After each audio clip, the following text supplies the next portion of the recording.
sky didn't crack open gently. It ripped apart. One moment, the clouds above the Allied Shinobi encampment were gray and heavy with the smell of ash and blood. The kind of sky that had been watching men die for weeks and had stopped caring. And then, a sound, not an explosion, not a jutsu, something older than that, something that didn't belong in this world at all. A deep, scraping roar spread across the sky like a drum that wouldn't fade. The ground shook. Birds that had long abandoned the battlefield came screaming back from nowhere, scattering in every direction like they were fleeing something they couldn't name. Shikaku Nara, mid-sentence inside the Allied command tent, stopped talking. Every joining in the room turned their head at the same time. And then the clouds split. Not from lightning, not from a summoning. They split the way paper splits when something too large and too fast punches clean through it.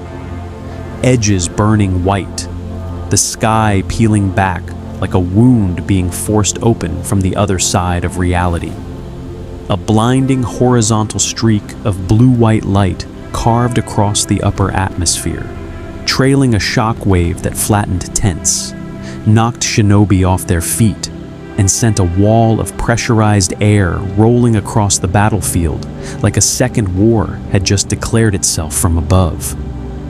And through that tear in the sky, it came through 5.7 kilometers. Let that land for a second.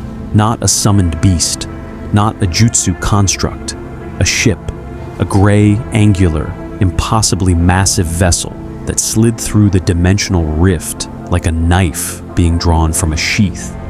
Slow at first, then all at once.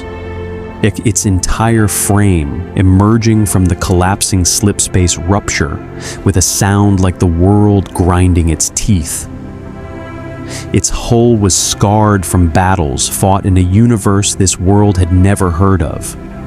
Its shields flickered and pulsed with residual energy discharge, casting pale blue light across 40 square miles of war zone. 4 massive engine nacelles roared at the rear, fighting gravity, fighting inertia, fighting the simple wrongness of being somewhere they were never supposed to be. The UNSC Infinity had arrived, and nobody, on either side of this war, was ready for it. Inside the ship, the bridge was chaos. Lasky, we've lost slipspace telemetry. All of it. Lieutenant Commander Key's voice cut through the alarm klaxons like a blade. Navigation is reading 0 known star systems. 0. The charts are completely blank. Sir. Captain Thomas Lasky gripped the edge of the command console, jaw tight, eyes moving fast across the holographic displays that were throwing error messages faster than his crew could dismiss them. Outside the forward viewport, a landscape was coming into focus below them. Green forests, jagged mountain ranges, and what looked unmistakably like an army, 2 armies, locked in combat directly beneath his ship. "Talk to me," Lasky said, quiet, controlled, the kind of voice that had learned to stay calm because everything around it refused to. "Sir, slipspace drive reads as non-functional," a technician called out. "We're not going anywhere until engineering can assess the damage. Could be hours, could be days," another voice finished. Roland, the ship's smart AI, materialized on the holotable. Golden avatar. Arms crossed, expression somewhere between analytical and deeply unsettled.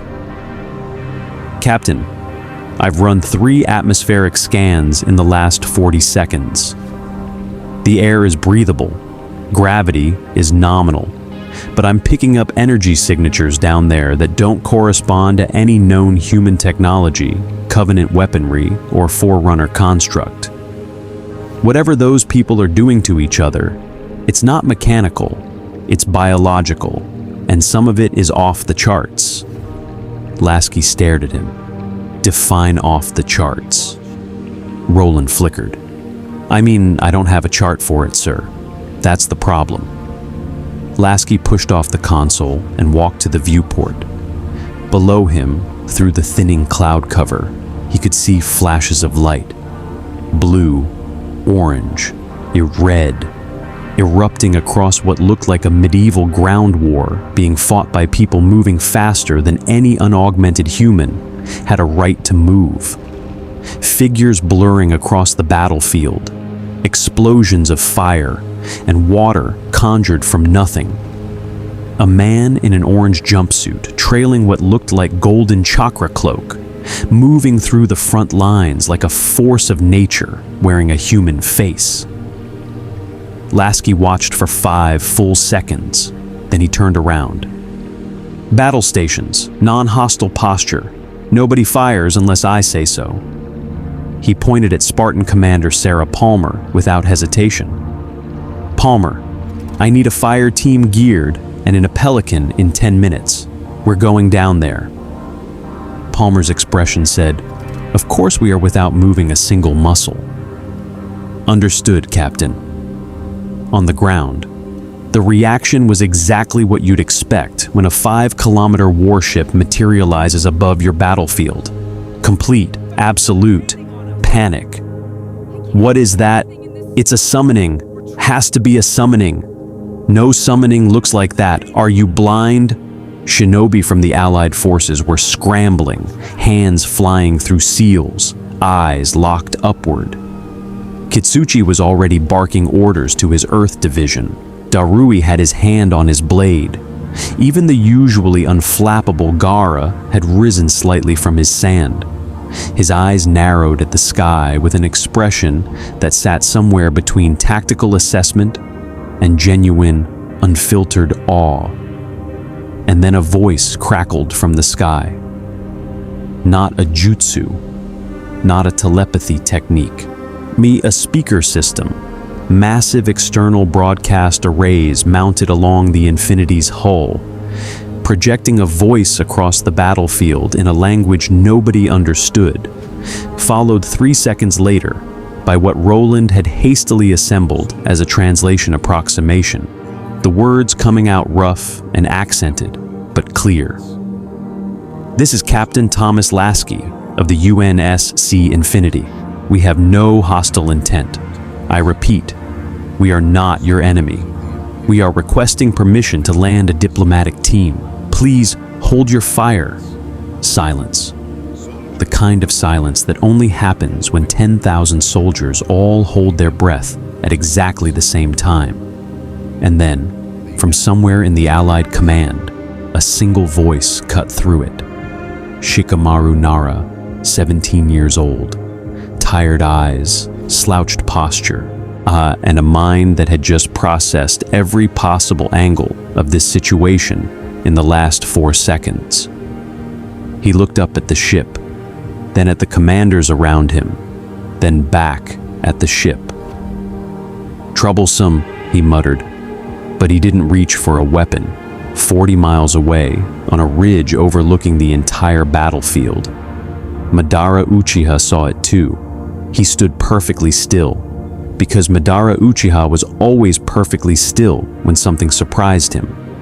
His Rinnegan eyes tracing the outline of the vessel as it stabilized its hover above the Allied lines. His expression didn't show fear. It didn't show confusion. It showed interest. A weapon, he said quietly, to no one. Someone sent a weapon. He was wrong about what it was, but he wasn't wrong about what it could become. And somewhere in the back of his ancient calculating mind, a new variable was already being added to his equation. The Pelican dropship detached from Infinity's lower bay with a hydraulic hiss and banked hard into the gray sky, descending toward a clearing between the Allied forces' rear lines. Inside, Lasky sat across from 4 Spartan Fees in full Mjolnir armor, 7 feet of augmented soldier and ceramic plating, and tried not to think about the fact that he had absolutely no idea where he was. He looked at Roland's portable holotank on the seat beside him. "Roland, best guess. What are we walking into?" Roland's avatar shrugged. Actually shrugged. "A war, sir. A very old kind of war. The kind fought with conviction." He paused. "I'd recommend not shooting first."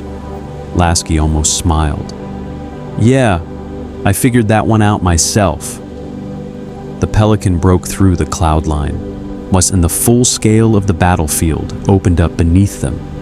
Scarred earth, thousands of soldiers, and in the distance, something massive and wrong beginning to stir on the horizon. Something that made Roland's displays spike with energy, readings he still didn't have words for. Something that was waking up. What was that thing on the horizon? And had it already noticed them? If you want to see more crossover stories like this one, the UNSC Spartans and humanity's finest dropped into worlds they were never meant to survive. Hit that subscribe button right now and drop a comment below with the character or faction you want to see enter the Star Wars galaxy next. May the Force and the UNSC be with you. The Pelican struck the ground brutally, not a smashed, but not a gentle strike either. Lasky felt the impact in his knees as the rear ramp tumbled, and the humid air of a world that shouldn't exist rushed into the cabin like it was trying to remind him, "You don't belong here." The smell hit first. Smoke, blood, burnt earth. The specific cocktail of a battlefield that had been running too long on too little sleep and too much grief. He stepped out, and 40 kunai materialized from nowhere, pointed directly at his face. "Don't move." The voice owned to a young woman with lavender eyes that saw everything. Hinata Hyuga, Byakugan activated. Every tenketsu in Lasky's body mapped and cataloged before his boot had fully reached the ground. Behind her, a wall of shinobi had formed in the time it took the Pelican's engines to spool down. A jonin, chunin, veterans with hollow eyes and hands that hadn't stopped shaking since the war started, but were perfectly still right now. Lasky raised both hands, slowly, palms out. "Easy," he said, low, steady. The voice of a man who had stared down a Promethean night at point-blank range and lived to write the debrief. "We're not armed for combat. We came to talk." Behind him, he heard the Spartans shift. Palmer's armored hand moving instinctively toward her battle rifle. "Palmer," Lasky said, without turning around. "Hands where they can see them." A pause. The kind of pause that meant Palmer was having a very strong opinion about this situation. Then the sound of ceramic gauntlets rising slowly into the air. The shinobi didn't relax, not even slightly. "What are you?" The question came from a jonin on the left flank. Older, scarred, in the kind of face that had buried too many students. His eyes moved from Lasky to the Spartans and back again, trying to find a category to put them in and coming up empty. "You're not shinobi, you're not summons, you're not human," Lasky said. "We're human, all of us." He nodded back at the Spartans. "Mostly." Palmer's helmet turned toward him with an expression he couldn't see, but absolutely could feel. It was Shikamaru who broke the standoff. He pushed through the line of shinobi with his hands in his pockets. Hands in his pockets, like he was walking to get lunch, not intervening between 40 armed soldiers and 4 beings in powered armor that none of them had a tactical file on, and stopped 3 feet from Lasky with the kind of evaluating stare that made most people feel like they were being quietly disassembled. "You broadcast in our language," Shikamaru said. Not a question, an observation being tested. Our AI adapted your linguistic patterns from ambient sound capture during descent, Lasky said. Took him about 90 seconds. Shikamaru blinked. Just once. 90 seconds. He's fast. A beat of silence. Shikamaru looked at the pelican, then at the ship still hovering in the clouds above them, massive and gray and impossible. Then back at Lasky. His jaw worked slightly, the way it did when his brain was already 6 moves ahead, and his mouth was deciding how much of that to share out loud. "You picked a bad day to show up," he said finally. "Yeah," Lasky agreed. "We're getting that." They were brought to the command tent. Not willingly. There was a very tense 3-minute negotiation during which Palmer informed Lasky in clipped, professional tones that walking into an enemy camp blindfolded was tactically insane. And Lasky informed Palmer in equally clipped tones that they didn't have a choice. And the Byakugan user standing 12 feet away was definitely reading their lips, so maybe they should table the debate. Palmer went quiet, which meant she was furious, which was, in Lasky's experience, completely fine. Inside the command tent, the full picture hit them like a mag round to the chest. Maps covering every surface. Casualty lists that went on too long. The faces of the Allied commanders, Gaara, Darui, Kitsuchi, carrying the specific weight of people who had been making life and death decisions for weeks and had started to wonder if the decisions were running out. And dominating the central holographic display, the Allied Forces version, in a chakra-powered projection that Roland was already scanning with barely disguised fascination, was the front line, and what was happening at it. "That," Shikamaru said, pointing to the far edge of the projection where a massive dark form was still coalescing, "is the 10 Tails, the original tailed beast. Every tailed beast that exists came from it." He looked at Lasky with flat, exhausted eyes. "They're trying to resurrect it completely. If they do, there's no tactical solution. You understand? There's no outmaneuvering it. No high ground, no flanking strategy." He paused. "It just ends everything." The tent was quiet. Lasky stared at the projection, at the shape on the horizon that Roland's sensors were already screaming about. Energy readings spiking into ranges that had no ceiling. A mass concentration unlike anything cataloged in UNSC databases. A gravitational signature that made no physical sense for something biological. "How long?" Lasky asked.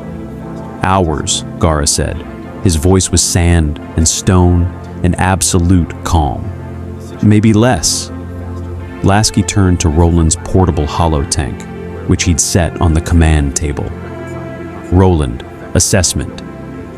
Roland materialized, looked at the projection, ran his calculations in the time it took everyone else to blink, and then said something nobody in that tent expected. "Captain, our weapons can hurt it." Every shinobi in the room turned to look at the golden holographic figure. "MAC rounds, magnetic accelerator cannon slugs, travel at a significant fraction of the speed of light," Roland continued, his tone careful, precise, like he was aware of the weight every word was carrying. "The kinetic yield on a single round is in the range of a tactical nuclear detonation. If that creature has a physical form, and based on these readings, it does, we can damage it." He paused. "We can't kill it alone, but we can hurt it. And right now," he looked at Lasky, "that might matter." Silence. Then Darui leaned forward, gold dust crackling faintly at his fingertips, and said, "You're telling me that thing you brought through the sky is a gun?" "It's considerably more than a gun," Roland said, with what might have been a touch of professional offense. But the moment didn't last. Because outside the tent, a sound exploded across the Allied camp that every shinobi recognized immediately and felt in the marrow of their bones. The 10 tails roared, not a beast's roar, not the sound of something angry, send the sound of something waking up, vast and grinding and resonant at a frequency that bypassed the ears entirely and went straight to whatever part of the human brain was wired for primal, electric terror. The command tent shook. Maps slid off tables. Roland's avatar flickered, and then a second sound, smaller, closer, a voice crackling through Lasky's comm system from the infinity above. "Captain!" It was Commander Key, and her voice had exactly the quality Lasky had learned to dread, controlled on the surface, something sharp and urgent moving underneath it. "We have incoming. Multiple fast-moving targets rising from the enemy formation. I'm counting 40, maybe 50 individuals, closing on the ship at speeds our targeting systems are having trouble tracking. And Captain, a breath. One of them is different. One of them is coming fast. Like, sir, I've never seen a heat signature move like..." The comm cut out. Not signal interference. Something had cut it. Lasky was already moving toward the tent entrance when Shikamaru grabbed his arm. Not aggressive, just stopping him. The young strategist's face had gone several shades paler, and his eyes were locked on the sky above the camp, where, even through the canvas, they could all see a new light, red and black and spinning, descending toward the infinity like a judgment. "That's Madara," Shikamaru said quietly. He didn't say anything else. He didn't need to, because the way he said the name, flat, exhausted, stripped of any performance, said everything.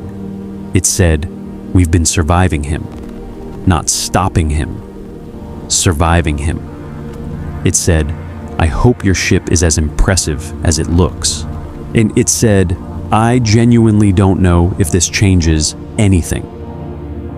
Lasky looked up at the sky, at his ship, his home, 5.7 kilometers of human engineering and sacrifice and stubbornness, with something ancient and catastrophically dangerous descending toward it. He pressed his comm, static, pressed it again, nothing. He turned back to Palmer. She was already checking her battle rifle. Behind her, the other 3 Spartans were doing the same. Smooth, mechanical, the practiced readiness of people who had learned that hesitation was just dying slowly. "Palmer," Lasky said, "already on it, sir. Take the Pelican back up, get to the bridge, whatever that is heading for our ship." "I'll introduce myself," Palmer said, and she was already gone. Could the infinity survive Madara Uchiha? And what was Madara planning? To destroy the ship, or to take it? Madara Uchiha didn't fly toward the infinity. He landed. One moment, the sky between the battlefield and the ship was empty. Gray clouds, far, far away smoke, the smell of rain that hadn't decided to fall yet. And then he was simply there, suspended 500 meters from the infinity's port hull. His robes hanging in the high-altitude wind like something painted by an artist who understood that certain men weren't meant to be described, only witnessed. His Rinnegan eyes moved slowly across the ship's surface, methodical, patient, the way a general studies a fortress wall before deciding where to put the first crack. He wasn't impressed, he was calculating. Inside the infinity's bridge, every screen was screaming. "Target is stationary at 500 meters, port side," a sensor operator called out, voice tight. No propulsion system detected, no wing surface, no, "Sir, he's just standing there, in open air, at altitude." Commander Key stood at the center of the bridge with her hands clasped behind her back, and the specific posture of someone refusing to let their body express what their mind was feeling.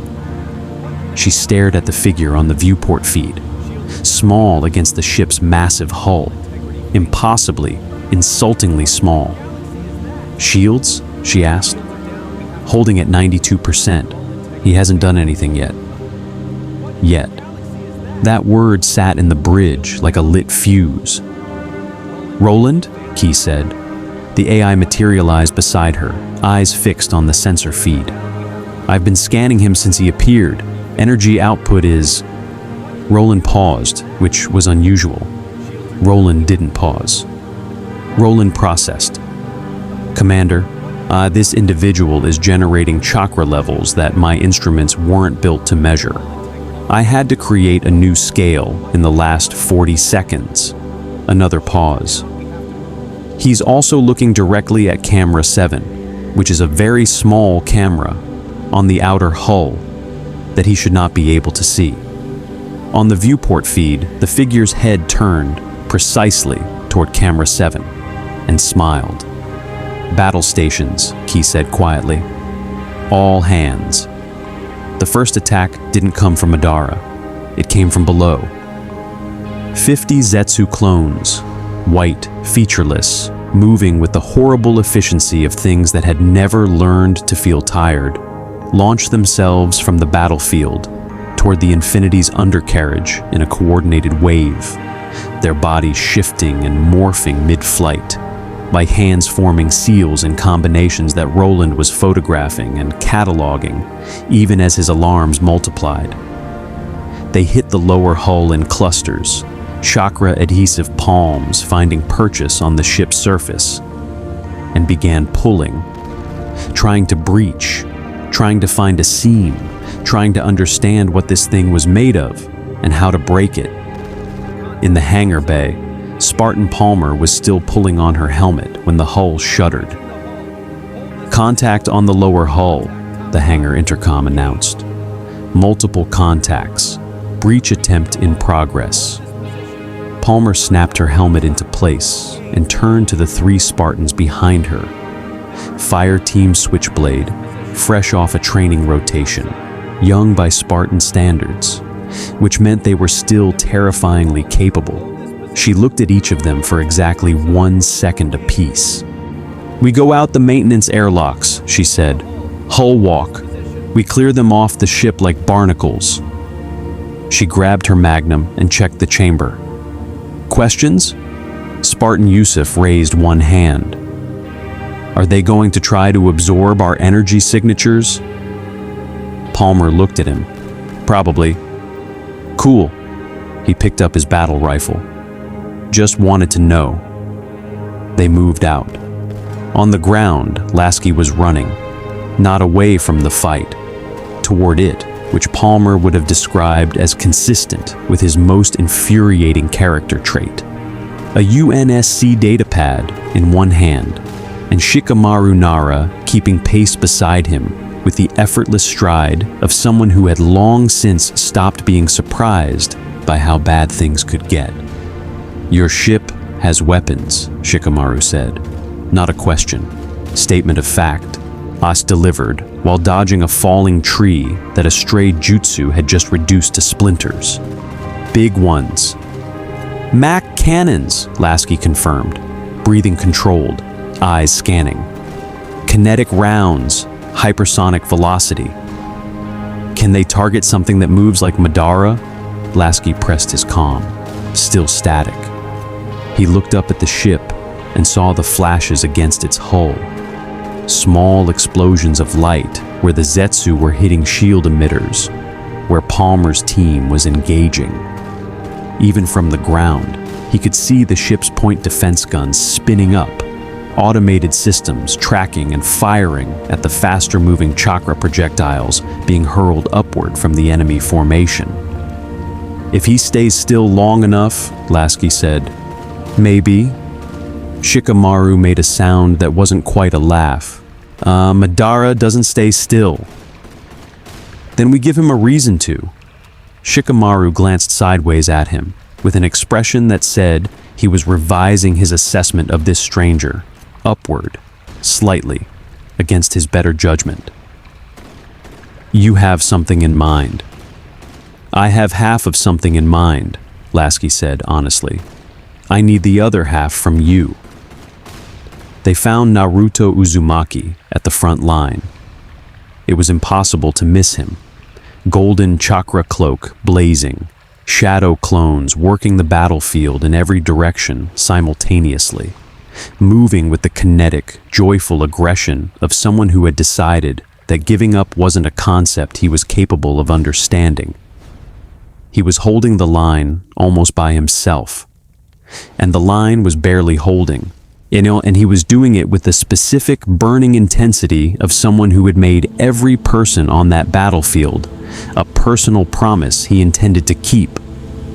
He skidded to a stop when he saw Lasky. Actually stopped, mid-sprint, eyes going wide. "Whoa," Naruto said. "You're the guy from the flying thing?" "Captain Thomas Lasky," he extended a hand. "UNSC Infinity." Naruto stared at the hand for half a second, then grabbed it and shook it with the enthusiasm of someone who treated meeting strangers in the middle of apocalyptic warfare as completely normal. Naruto Uzumaki, future Hokage. He glanced up at the ship, then back at Lasky. "That thing have weapons?" "That's what everyone keeps asking me." "Because that thing on the horizon," Naruto pointed toward the 10 tails, now fully taking shape. Its silhouette blotting out the sky at the far edge of the battlefield like a mountain deciding to stand up. "Needs something big, like really. The ground heaved.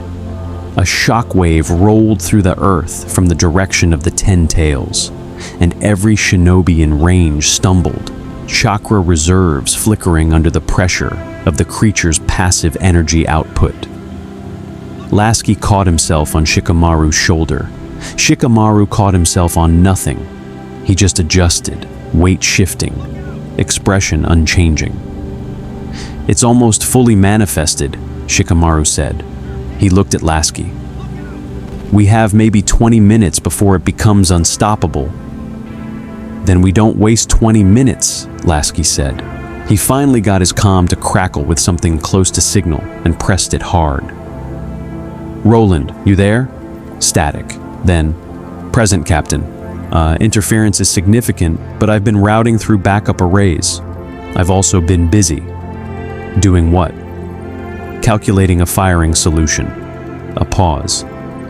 "For the 10 tails. Mach round trajectory, accounting for its current energy output, projected mass at full manifestation, and the, frankly, extraordinary number of humans between us and it that we'd prefer not to vaporize." Lasky felt something loosen slightly in his chest. "And? It's possible, but Captain, there's a problem."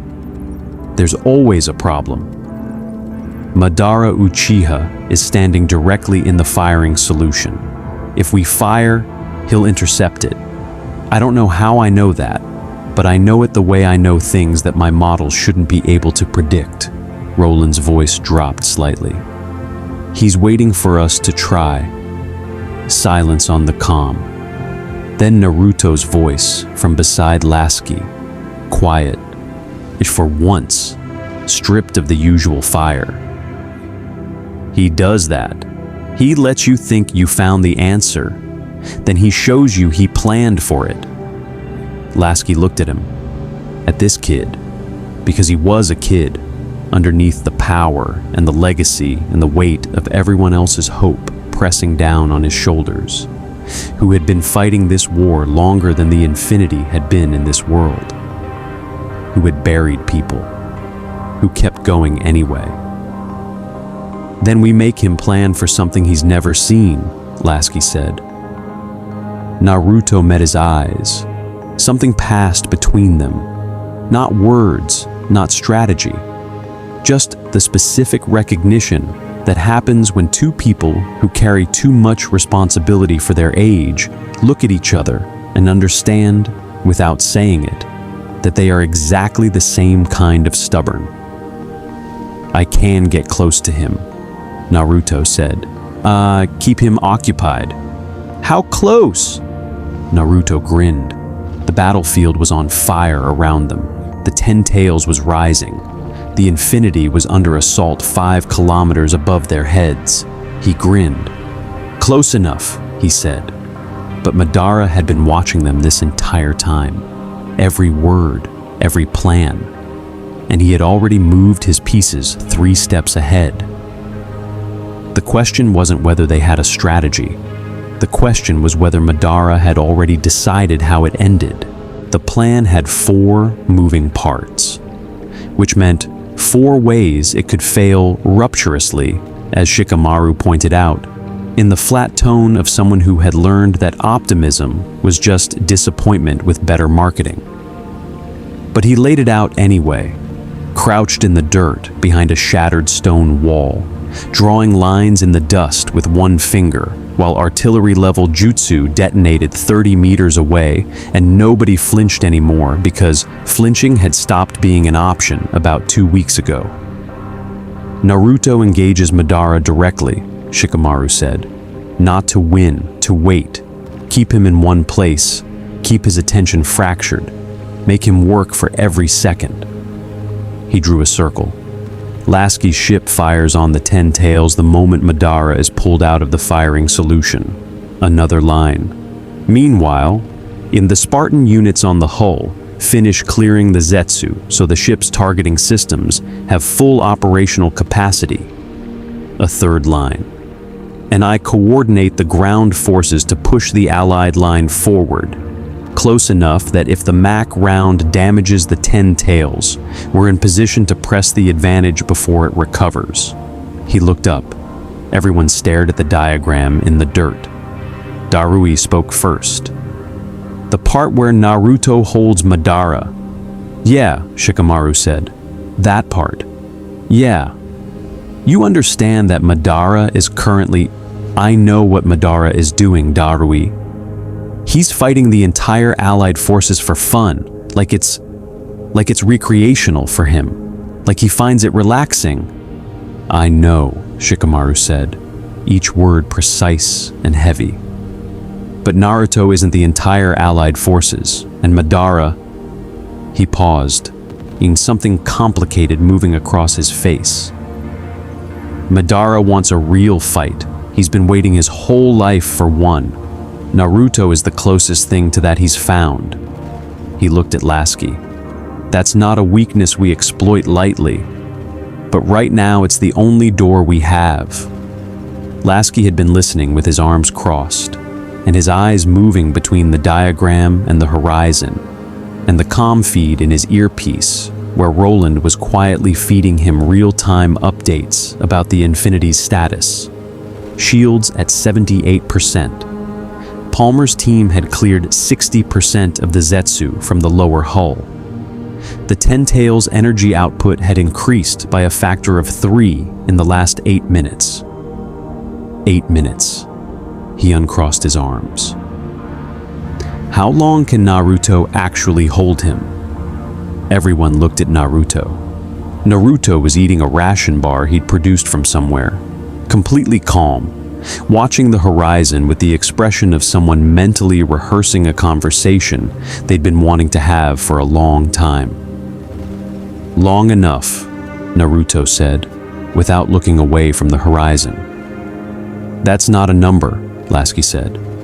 Naruto looked at him then, and the gold flecks in his eyes, the residual light of Sage Mode and 9 Tails chakra, and something older than both, caught the gray light and held it. "No," he agreed. "It's not." He finished the ration bar, folded the wrapper with unnecessary precision, and tucked it in his pouch. "But it's what I've got, so let's go." Palmer's voice hit Lasky's comm like a punch through static. "Captain, hull is clear. All Zetsu contacts neutralized." A pause that had the specific quality of someone deciding whether to editorialize. "For the record, sir, they tried to absorb Spartan Yusuf's energy signature. Did it work?" He thought it was funny. I'm less sure. Another pause. Shields are rebuilding. Targeting systems are fully online. Roland has the firing solution locked. Waiting on your word. Lasky looked at Shikamaru. Shikamaru looked at the battlefield. At the 10 tails, now almost fully present. A silhouette against the sky so enormous it had its own weather system. Clouds forming and dissipating around its mass. The ground vibrating continuously under its weight, like the planet itself was trying to back away. Its single eye, vast and ancient and utterly indifferent, he moved slowly across the battlefield the way a human eye moves across something small and temporary. It was deciding where to start. Now, Shikamaru said quietly, it has to be now. Naruto hit Madara like a comet, not a strategic approach, not a measured engagement. He came in at full speed, Sage Mode and Kurama's chakra burning together in a combination that made the air around him ripple with heat, shadow clones detonating ahead of him in rapid sequence to mask his trajectory. And Madara, to his credit, didn't dodge. He caught it, one hand coming up, Susanoo flaring at the edges, a shockwave of force radiating outward from the point of impact that flattened everything within 200 meters. For 3 full seconds, nothing moved on that section of the battlefield. Then the dust cleared, and they were both still standing, aimed 10 meters apart, and Madara was looking at Naruto with the closest thing to genuine attention his face ever offered anything. You came alone, Madara said. I've done more with less, Naruto said. A beat. Then Madara actually smiled, not warmly, not kindly, but with the appreciation of a craftsman looking at work that meets a standard he didn't expect to find. Yes, he said. You have. He raised one hand, Rinnegan spinning. Show me. And the sky between them became a war. Lasky was watching from the ground when Roland's voice came through clean and sharp. Firing solution is open, Captain. Madara is fully displaced from the trajectory. Window is approximately 40 seconds before his position becomes unpredictable again. 40 seconds. Captain. Roland's voice shifted slightly. Not urgent, but precise in the way that meant he had something to say that he'd calculated the importance of. 1 Mach round at this range, at this yield, the shockwave will be significant. Ground forces within 800 meters of impact need to be clear. Lasky pressed the comm. Shikamaru, 800-meter evacuation from the 10 tails. Now, how fast can you move your people? A pause on the other end. The sound of Shikamaru doing calculations that most people needed paper for. 30 seconds. You have 25. Move. He heard Shikamaru exhale. The specific exhale of someone who had stopped being surprised by impossible timelines but hadn't stopped being annoyed by them. And then the sound of orders going out across the Allied comm network. Rapid and precise. It was shinobi bodies flowing backward from the front line with the practiced urgency of people who had learned to trust their strategist, even when the strategy made no sense yet. Lasky looked up at the infinity, at his ship, his crew. 17,000 people who had followed him through a dimensional tear into a world that had no name in any UNSC database, who had woken up this morning ready to face one kind of war and instead found something ancient and vast and burning, who had adapted immediately without complaint because that was what UNSC personnel did, because that was what humans did. He thought about what Roland had said in the beginning, a war, a very old kind of war, the kind fought with conviction. Yeah, Lasky thought, he understood that kind of war. Roland, he said, Captain, fire. The sound came first. A deep, a resonant crack that started somewhere above the clouds and descended. Building, the air itself compressing ahead of the round as it punched through the atmosphere at a velocity that physics in this world had never been asked to accommodate before. It hit the sound barrier and went through it like it wasn't there. It hit every subsequent barrier the same way. A streak of superheated plasma trail carved a line across the sky from the Infinity's forward Mach cannon to the horizon. In the time it took most people to register, it was coming at all. And then it hit. The Ten Tails roared, not the waking roar from before, not the territorial declaration of something vast and powerful asserting its presence. This was pain, raw, unfiltered. The sound of something that had never been genuinely hurt before, suddenly understanding what hurt meant. The impact point on its torso erupted in a column of fire and displaced energy 300 meters wide, chakra scattering outward in visible waves that knocked shinobi off their feet even at evacuation distance. The creature staggered, actually staggered, its enormous mass shifting, one leg collapsing, the ground beneath it cratering under the redistributed weight. On the Allied line, someone started screaming, not in fear, in disbelief. The pure, uncontrollable vocalization of watching something that was supposed to be inevitable suddenly bleed. Then everyone was screaming. Then everyone was moving. The Allied forces surging forward, chakra blazing. The exhaustion of weeks of war burning away in the specific fuel of witnessing the impossible become possible.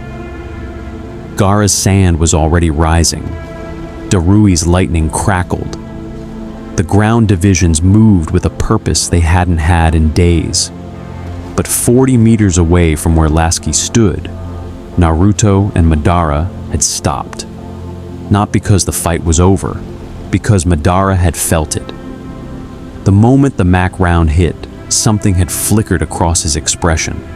Not fear, not surprise, but the specific recalibration of a man who had just been handed a variable he hadn't placed in his equation.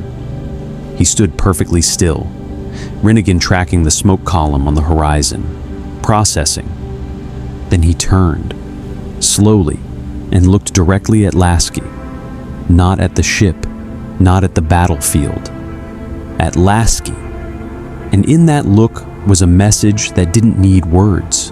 And that crossed every language barrier and every dimensional gap without requiring translation at all. You just changed the game, and now I change it back. Naruto stepped into his sightline immediately. Hey, sharp, focused, pulling Madara's attention back by sheer force of presence. You're looking at him like you're planning something. I'm always planning something, Madara said.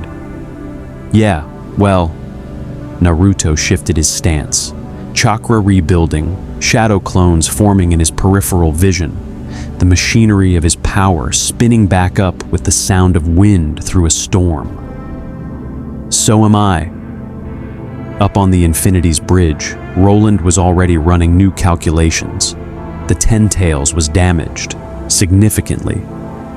But damage wasn't destruction, and his sensors were showing something that made his processing slow for just a fraction of a second, which, for an AI, was the equivalent of a sharp intake of breath.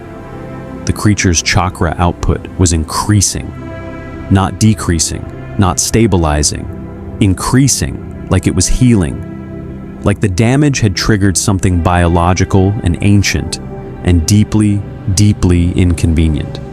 Like being hurt had reminded it that it was capable of becoming something even worse than what it already was. Roland looked at Commander Key. We heard it, he said. Good, she said. Commander. His voice was careful, precise. Hurting it made it angry. Key stared at the sensor feed. at the readings climbing past every scale he'd built in the last hour. At the eye, that single, enormous eye, now fixed on the infinity with an attention that felt physical, that felt like pressure, that felt like being chosen by something that didn't distinguish between obstacles and enemies. How angry?" she asked. Roland pulled up the projection.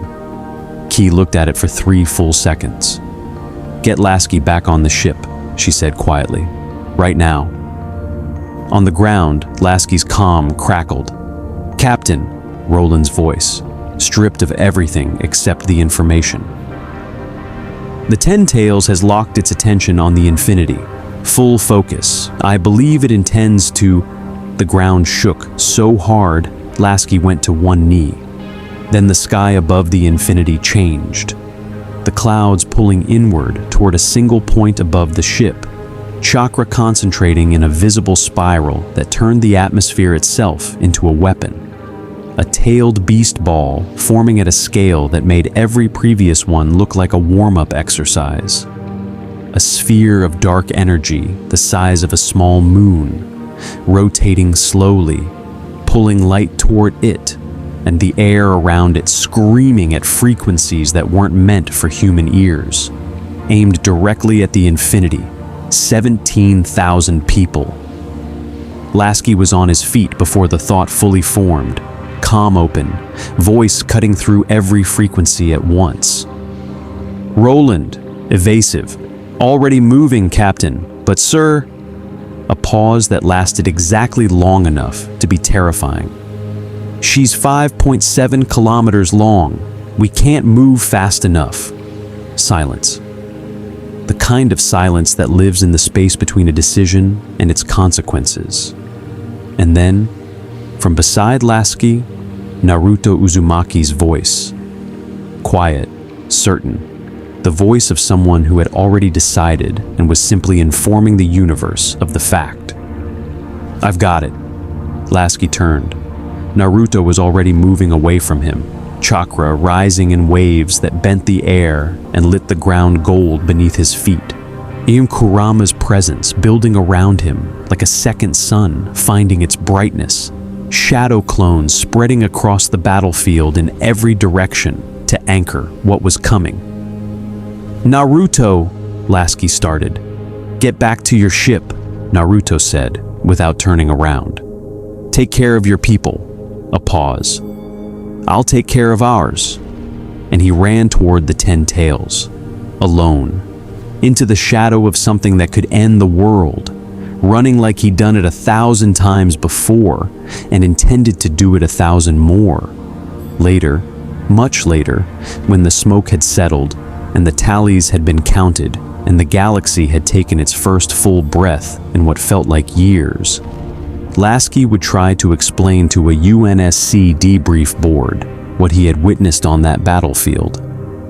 The words would fail him, and as they failed most people who tried to translate certain things into the language of reports and official records. He would eventually write simply, "I watched a 17-year-old boy carry the weight of an entire world on his back and refuse to put it down. In 20 years of service, I have never seen anything braver. I'm not sure I ever will." The Ten Tails tailed beast ball met Naruto's counter, a Rasen shuriken scaled to impossible size, Kurama's chakra woven through every layer of it, and the collision was less an explosion and more a reckoning. Light that had no color, sound that was more feeling than noise, a pressure wave that moved outward in every direction simultaneously and left behind it a silence so complete it felt like the world had briefly forgotten how to be loud. When it cleared, the Ten Tails was on the ground, not destroyed, but broken, its form disrupted, chakra scattered, the reanimation jutsu holding it together, visibly fraying at every seam. Across the battlefield, the Allied forces pressed the advantage with everything they had left, which wasn't much, but it was enough. because enough had always been what they operated on. Gaara's sand surged. Darui's lightning found every crack. The reanimated Kage army began to falter as the control signals weakened. And Madara stood on the ridge above it all and watched. Not defeated, not retreating, watching. His Rinnegan moving from the 10 tails to the infinity, to Naruto's barely standing figure at the center of the impact crater. And Lasky could see, even from distance, even across the impossible gap between their worlds, that the calculation in those eyes had shifted. That something had been added to Madara's equation that he hadn't put there himself. Something that looked, from a distance, almost like respect. He turned and stepped off the ridge into shadow. Gone. Not finished. Never finished. But gone. Which was, for today, enough. The infinity set down, or as close to set down as a 5.7-kilometer warship could manage. On the plains east of the Allied encampment, as the sun broke through the clouds for the first time in what felt like weeks. Its landing struts, never quite designed for planetary surfaces, settled into the earth with a sound like the world accepting something new into itself. The shields powered down to minimal. The hangar bays opened, and slowly, in ones and twos, and then in larger groups, shinobi began to approach. Not with weapons drawn, with the specific hesitant curiosity of people who had just fought beside something impossible and were trying to decide what to do with that. Lasky stood at the base of the infinity's forward ramp and watched them come. Palmer stood beside him, helmet off, expression neutral in the way that meant she was quietly processing. Roland's holotank sat on a portable stand to Lasky's left, the AI watching the approaching shinobi with undisguised fascination, cataloging, studying, building a picture of a world his databases had never been designed to hold. Shikamaru arrived first, because of course he did. He stopped 3 meters from Lasky, hands in his pockets, the wind moving through his hair. He looked at the ship, then at Lasky, then at the ship again. "Your slipspace drive," he said. "Still broken?" "Still broken," Lasky confirmed. Shikamaru nodded slowly. "So, you're stuck here. For now." A pause. "How long is for now?" Lasky glanced at Roland. Roland tilted his head. "Days. Possibly weeks. The dimensional tear needs to stabilize before we can attempt re-entry, and even then, the drive needs significant repair." He paused. "I've also been compiling data on chakra-based energy systems that I believe could be highly relevant to our propulsion challenges, if certain individuals were willing to share." "Roland," Lasky said. "Later," Roland agreed. Shikamaru looked at Lasky for a long moment. Then he looked back at the camp, at the Allied forces, exhausted and battered and alive, moving through the aftermath with the slow, careful movements of people who had learned not to celebrate too quickly. At Naruto, sitting on a rock at the edge of the impact crater, talking to a projection of Kurama that only he could see, gesturing with both hands in the animated way that meant he was either arguing or enthusiastically agreeing. It was impossible to tell which. "Madara's still out there?" Shikamaru said. "I know," Lasky said.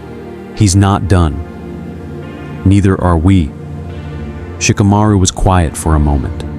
The wind moved between them, carrying ash and the distant smell of rain finally deciding to show up. Then he looked at the infinity one more time, at the scale of it, the weight of it, the fact of it sitting in the middle of a world it had never been built for. "Troublesome," he said, but quietly, and the way he said it this time was different, not burdened, almost like relief. 3 days later, in the ruins of an observation tower 30 miles from the Allied camp, Madara Uchiha stood alone in the dark and reviewed everything he had seen. Every weapon, every tactic, every decision Lasky had made, and Naruto had made, and the two of them had made together. He replayed the Mach round impact, the Spartan units on the hull, the AI that had built a new measurement scale in real time. He had underestimated the ship. He did not make the same mistake twice. He reached into his robes and withdrew a small black stone, a piece of the Shinju's original form, saved from a previous age, and held it in his palm. Around it, the air shimmered faintly with the residual power of something much older than this war. "One ship," he said quietly to the dark. 17,000 soldiers, technology from beyond the boundaries of this reality. A pause. And one boy who refuses to die. He closed his fingers around the stone. "Good," he said. "It would have been disappointing otherwise." Outside the tower, the wind was picking up. Somewhere to the east, the Infinity's running lights were visible against the night sky, steady and blue-white. A constellation that hadn't existed in this world yesterday and hadn't decided yet whether it would exist tomorrow. But it was there. It was there. And somewhere between that light and the darkness surrounding it, something was shifting. In the war, in the world, in the ancient calculus of power and will that had governed this galaxy long before any UNSC ship had ever torn through its sky. Madara felt it the way he felt everything, completely, precisely, without flinching. The next move was his, but he had a feeling, rare, and therefore worth paying attention to, that the move after that was going to surprise him. He found, to his own quiet astonishment, that he was looking forward to it. The Fourth Great Ninja War had never accounted for variables from beyond its own sky. It had accounted for betrayal, for sacrifice, for the specific cruelty of sending children to fight old men's wars. It had accounted for Madara Uchiha, for the 10 tails, for the weight of every village's grief pressing down on every soldier's shoulders. It had not accounted for a 5.7-kilometer warship dropping through a dimensional tear with 17,000 souls aboard, and a captain who refused to leave without every single one of them. The Infinity hadn't won the war. Wars like this one didn't end in a single day, with a single shot, bombed through a single act of impossible courage. But it had done something perhaps more important than winning. It had changed the shape of what was possible.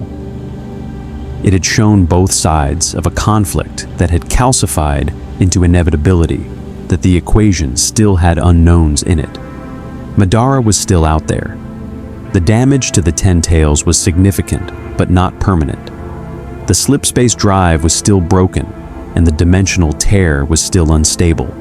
And every morning Lasky woke up on a planet with no UNSC designation, and no coordinates in any chart Roland had ever built.